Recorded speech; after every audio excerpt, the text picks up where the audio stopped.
가장 해외 생활에 치명적인 사람이 제가 보기에는. 안녕하세요 여러분. 네 여러분, 오늘은 썸네일에서도 보셨듯이 해외에서 살면 안 되는 사람이라는 주제로 한번 이야기를 해보려고 합니다. 일단 많은 분들이 이제 해외에 한 번쯤 살아보는 거에 대해서 조금 많이 로망을 가지고 계시는 것 같아요.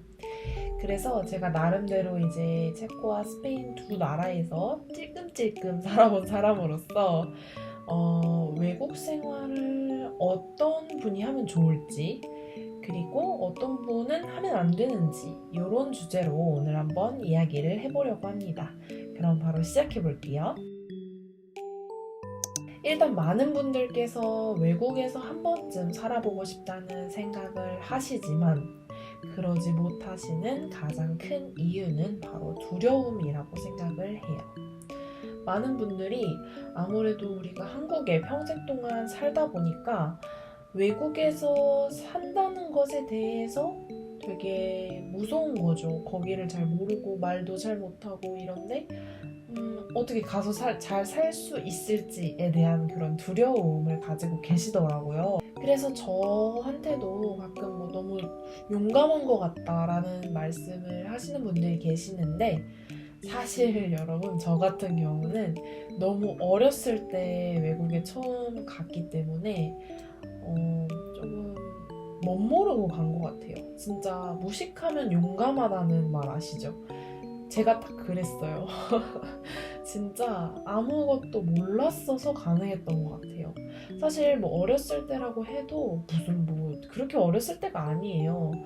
근데 이제 성인이 되고 난 후에 뭔가 막 형성이 돼서, 생각이라는 게 형성이 돼서 되게 무서움이 생기고 이러기 전에 갔기 때문에 제가 만 21세에 체코를 갔었거든요.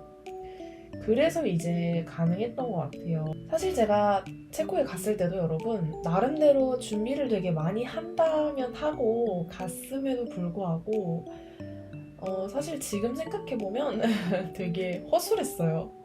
일단 가장 기본적으로 언어도 못하면서 그 나라에 간다고 생각을 했던 것 자체가 너무너무너무 용감한 것 같아요. 그래서 아무래도 제가 체코에 다녀온 후로 조금 되게 얻은 게 많았어요. 그 전까지는 정말 이 나라도 가서 살아보고 싶고 저 나라도 가서 살아보고 싶고, 그리고 해외에서 나가서 사는 게 결국 꿈이다 라고 말을 할 정도였는데요. 체코에서 막상 살아보니까 생각보다 쉽지가 않은 거예요. 세상의 쓴맛을 알아버린 거죠. 나름대로 한국에서는 뭐도 하고 인플루언서가 뭐다 나름대로 그렇게 해서 나간 거였는데, 정말 거기에 가서는 그 모든 것이 아무것도 아닌 거예요. 왜냐하면 기본적으로 여러분, 제가 연대인 것도 거기에 가서는 정말 그냥 알지 못하는 동북아의 한 작은 나라에 있는 대학교에서 온 아이 정도인 거죠.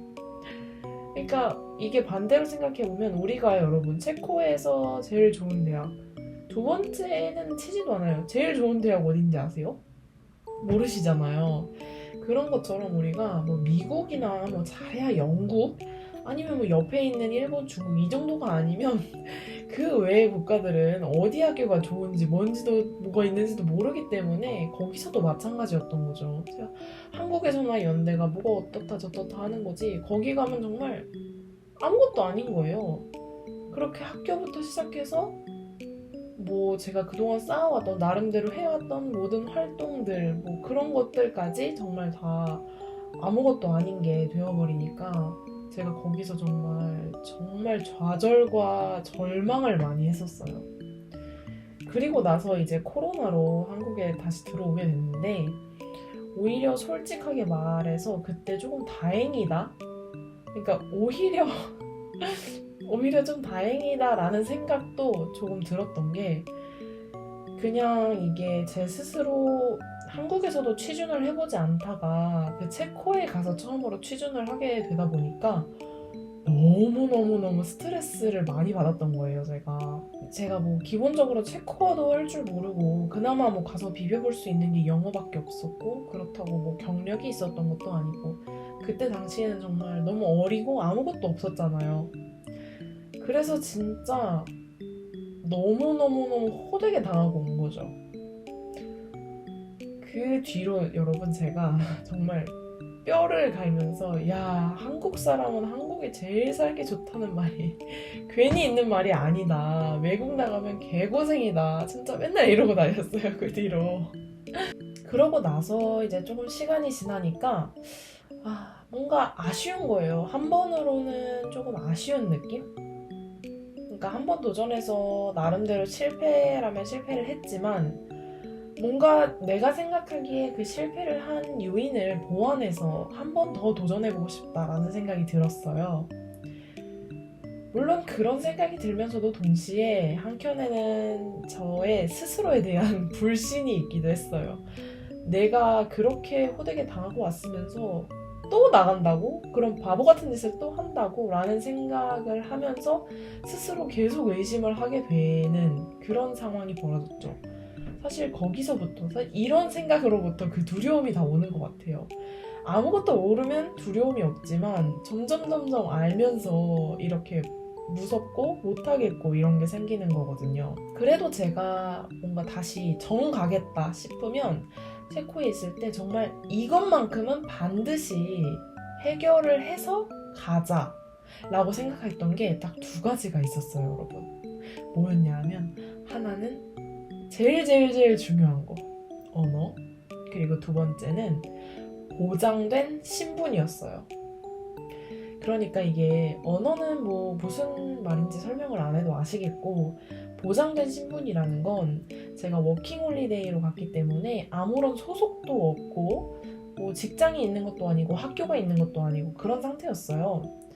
그런데 이제 보장이 되어 있는 학교라던가 직장이라던가 이렇게 제가 뭔가 그 걱정을 하지 않아도 되는 그 삶을 걱정하지 않아도 되는 뭔가 확실한 그런 거를 가지고 가자라는 생각을 했었거든요. 그래서 이제 제가 그런 부분들을 보완을 해서 갔던 것이 바로 스페인이었는데요. 스페인에서 살아보니까 여러분 확실히 느껴졌어요. 언어를 보완을 하고 제가 부족하다고 생각한 그 두 가지 있죠. 학교를 갔고 두 번째는 언어를 배웠고, 그 두 가지가 해결이 되니까 너무 좋더라고요.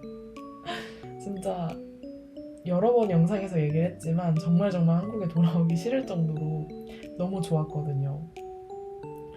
그래서 이렇게 저의 이야기를 기반으로 제가 얻은 그런 해외 생활에 관련된 팁이 있다면, 여러분, 이런 분은 가세요 라기보다는 이런 분은 다시 한번 생각해 보세요 쪽으로 좀 말씀을 드리고 싶어요. 이게 여러분, 가장 해외 생활에 치명적인 사람이 제가 보기에는 외로움을 많이 타는 사람이에요. 외로움을 많이 타시는 분들은 정말 해외 생활을 못 견디실 수도 있어요. 왜냐면 기본적으로 뭔가 저는 딱히 혼자 있어도 그렇게 뭔가 외롭다거나 그런 게 좀 심하진 않거든요. 물론 아예 없다고 하면 거짓말이겠지만 그렇게 막 너무 힘들고 막 이 정도는 아니에요. 그냥 하면 전화 통화하고 좀 심심하면 그러면 되는 정도, 그러면 해결이 되는 정도인데, 이제 뭔가 정말 너무 막 외롭고 너무 이러신 분들은 이제 해외 생활이 비추인 게, 우리가 거기에서 당연히 친구를 사귀면 되지라고 생각을 하실 수도 있는데, 여러분, 사실 그게 쉬운 일이 아니에요. 친구를 물론 뭐 되게 유창하고 거기 문화를 너무 잘 알고 이렇다면 뭐 훨씬 수월하시긴 하겠지만, 사실 친구가 있다고 해도 그 친구가 정말 이 나의 타지 생활의 외로움을 해결을 해줄 정도로 뭔가 그렇게까지 정서적으로 의지할 수 있는 존재는 아니거든요. 그냥 가끔 만나서 밥 먹고 차 마시고 이 정도니까. 물론 이제 본인의 성격이 뭐 극강의 라면은 조금 얘기가 달라질 수도 있는데, 대부분의 사람들은 사실 그렇지가 않잖아요. 그렇기 때문에 이 외국인 친구를 사귄다고 해도 어느 정도 한계가 있어요. 그래서 뭐 저 같은 경우에는 그렇게 외로움을 많이 안 타기 때문에 뭐 그냥 집에서 혼자 뒹굴거리다가 친구 만나면 친구 만나다 학교 갔다가 뭐 이런 식으로 그냥 별 생각 없이 살았는데, 이게 저도 그렇고 제 주위 사람들, 해외 생활을 해본 사람들을 보면은 외로움이 정말 쥐약입니다. 외로움 많이 타시는 분들은 정말 반드시 다시 한번 생각을 해보셔야 돼요. 그리고 이게 가끔 여러분, 내가 외로움을 많이 타나?를 잘 모르시는 분들이 계세요.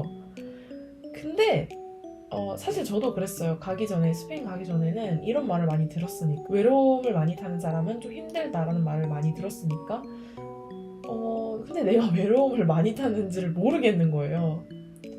그런데 제가 뭔가 생각을 하기에는 한국에서도 여러분 비슷해요. 한국에서도 만약에 혼자 사시는 분들은 정말 아무도 만나지 않고 아무것도 하지 않고 뭔가 이래도 그냥 아무렇지 않게 잘 살 수 있다 라고 하시면 외로움을 보통 별로 안 타시는 분이에요.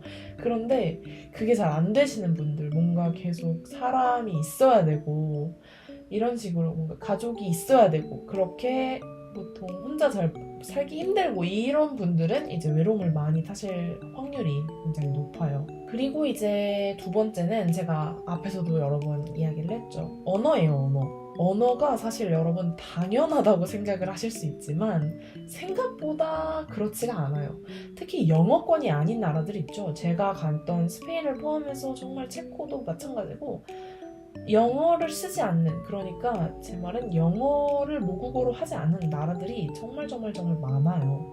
그런데 그런 나라에 가면서 그 나라 말을 배우지 않아도 되나요? 라는 질문은 실제로 저도 많이 받고 그렇게 해서 가시는 분들도 많으신데 아예 안 된다는 건 아니에요. 물론 거기도 다 사람 사는 데니까 여러분 말을 못해도 다 살 수 있어요. 돈만 있으면.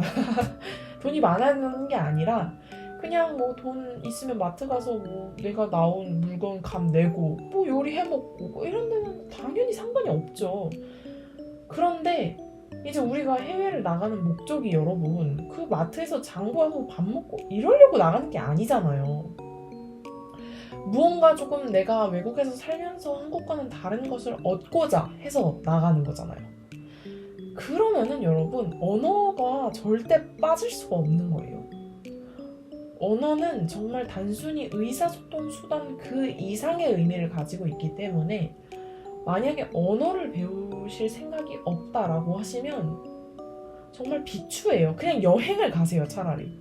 여행을 가면은 다 관광지로만 돌고 이렇기 때문에 그 타격이 훨씬 적어요. 영어만 할 줄 알아도 어느 정도 다 되는 나라들이 많아요. 그런데 삶을 우리가 거기서 영위해야 되는 거잖아요. 그거는 언어를 할 줄 알았을 때와 아닐 때의 그 갭이 엄청나게 커요. 진짜 엄청 큽니다. 물론 그거를 다 감수하고서라도 그렇게 가고 싶다라고 하시면 제가 말릴 순 없죠. 그런데 저는 뭔가 그래도 제가 경험을 해본 사람으로서 그것만큼은 정말 조금 비효율적이고 되게 비추라고 말씀을 드리는 겁니다. 사실 뭐 그 외에는 여러분 그렇게 특별히 다른 건 없어요. 우리가 뭐 외국에 가면서 한국의 마인드를 그대로 탑재해가지고 내가 거기에 가서도 모든 사람들에게 한국식 마인드를 요구한다 이게 아니잖아요. 어쨌든 가면은 나도 받아들일 준비가 된 거고 이 다른 사람들을 어쨌든 문화적으로도 수용할 준비가 된 거기 때문에 그거를 제외하고는 사실 뭐 그렇게 크게 문제가 있지는 않은 것 같아요. 그러니까 오늘 제가 말씀드린 그 두 가지를 여러분 곰곰이 본인에게 해당이 되시는지 생각을 해보시고 해외 생활을 준비하시면 좋겠습니다. 자, 오늘 얘기는 여러분 어디까지나 저의 개인적인 경험에 기반하여 말씀드린 거기 때문에 사람마다 조금씩 차이가 있을 수 있다는 점은 조금 참고를 해주시고요. 오늘 영상도 봐주셔서 감사합니다. 그럼 다음 영상에서 봐요, 여러분.